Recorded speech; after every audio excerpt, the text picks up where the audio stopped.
So this is one of the strain gauge based hydraulic load cell.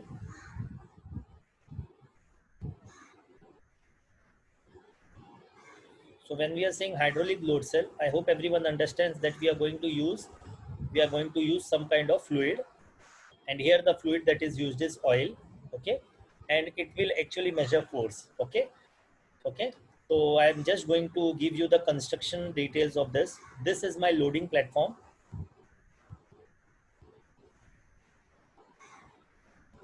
My loading platform, this is actually circular in shape. This all is the cross section, so you can actually understand that this is the cut section, and this loading platform is circular in shape. Also this casing or outer part, what you can say, this is also circular in shape. Okay, there is one more name for loading platform. It is also called as piston. Okay, because this is circular, and this casing is also called a cylinder. So this is nothing but a basic piston and cylinder arrangement. And if there is piston and cylinder arrangement, suppose I am going to apply some kind of a load, I am going to apply some kind of a load, suppose I am going to apply a force F on this loading platform. So when I am applying force on this loading platform, due for non-frictional movement, for smooth movement of piston into the cylinder, there should be some gap. So you can see there is some gap, right? You can see there is some gap. So there should be a minimum gap, and you can even provide ring, okay, bridge ring in between for smooth movement of piston into the cylinder. So in this gap you provide bridge ring. I have not shown you the bridge ring, but there will be some rings, okay, and that will facilitate the movement of piston into the cylinder. Okay, this will be oiled also. Okay, next thing that is very important, you can see this green portion which is crossed by me. This is known as diaphragm. Okay, so I am just listing all the components. This is diaphragm. What is the function of diaphragm?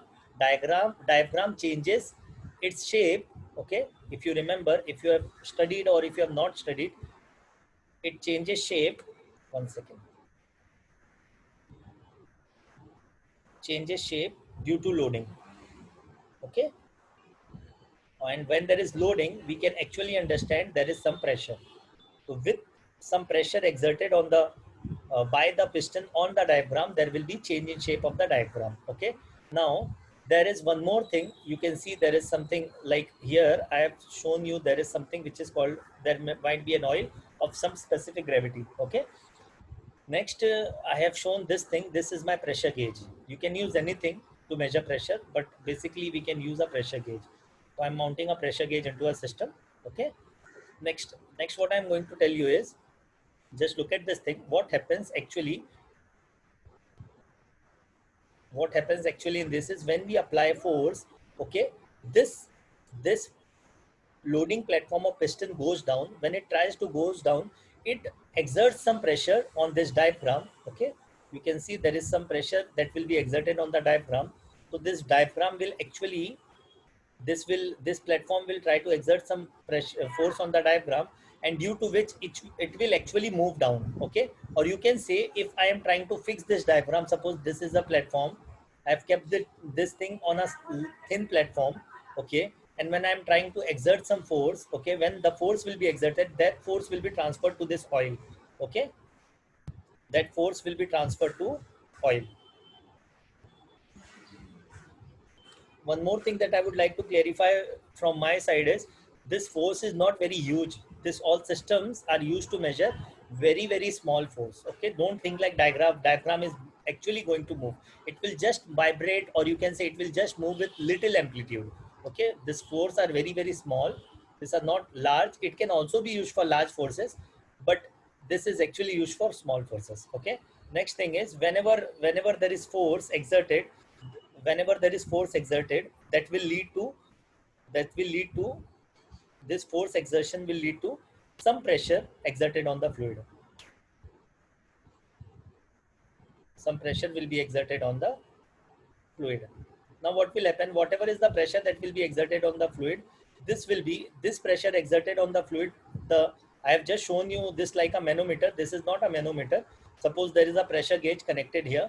So what will happen, whatever is the fluid pressure, that will be actually measured by the, you can write even here, that will be measured by this pressure gauge, measures fluid pressure. Okay, now how do you measure force in this? Now we know that force is equal to pressure is equal to force per unit area, right? So if you want to measure force, then it will be equal to pressure into area, and area will be area, like if this is the piston, you can see this is the end of the piston. Suppose the fluid is surrounded, even the fluid is there on this side, so this fluid won't be considered. Only the area which is exerting pressure on the fluid, this area is exerting pressure on the fluid. Suppose this is cross sectional, so whatever might be the area, pi r square into whatever is the reading of the pressure gauge, will give you the force exerted. Okay, so you will be actually able to measure the force exerted by the loading platform on the diaphragm.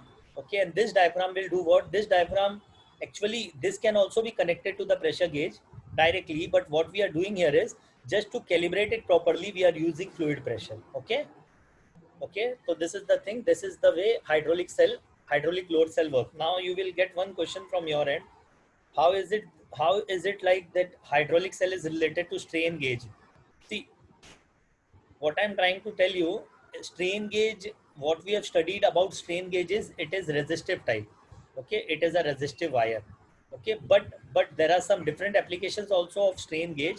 So this, whenever there is strain induced into a system, okay, whenever there is strain induced into a system, that is also called as strain gauge only. So whenever there is something like, when we are when we are exerting some force, that means that we are exerting, or we are introducing some strain into the system, and this will lead to change in force, or you can even say there will be some force exerted, due to which there will be strain induced. Automatically this is also called as a strain gauge based application load cell. Okay, so this is basically about hydraulic load cell. Done. Done. Okay.